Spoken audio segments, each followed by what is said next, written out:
10 years ago, I was involved in the debate that we had then on assisted dying in this chamber.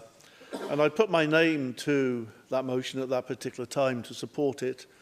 And during the course of the debate, I actually changed my mind, not in terms of the principle of this, but in terms of whether there had been sufficient thought to how we might be able to implement this in society, how legislation might be designed and focused to enable it to happen without, or to enable the principle to be implemented without all the concerns which I'm sure we all share within this. And it's right, it is extremely difficult legislation.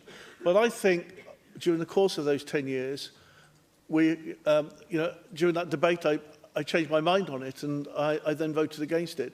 But 10 years on, I think we have now reached a crossroads. There has been a lot more thought, a lot more analysis, a lot more research. But I think also we've reached a stage where Parliament really needs to take a decision on this, which is why I welcome the private members' bill and I welcome the debate in this particular chamber. The legislation is a very focused piece of legislation. It's focused on a very specific description of terminal illness. And, of course, there are many differing views, very sensitive and emotive views, and I respect all of those particular views that are made within here. But I believe we've reached a stage where we do have to take a decision. Can I also say that this is a matter, although the criminal aspect of it is, which is what the legislation is about, is not a devolved matter.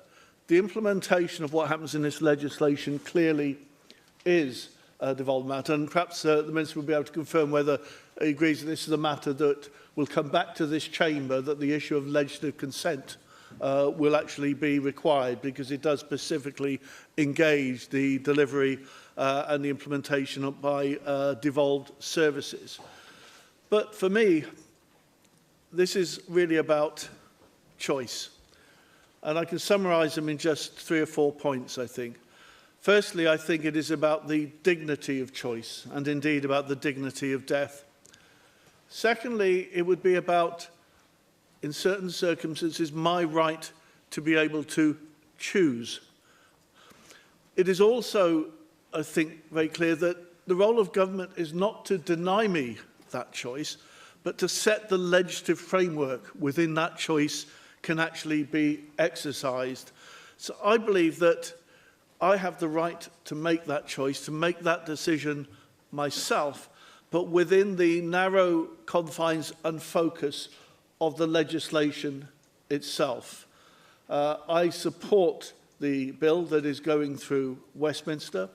I would support the idea of a debate in this chamber in terms of legislative consent, and specifically in terms of some of the details of it. But I don't believe it is right now for Parliament to continue to deny me that choice within certain very specific circumstances.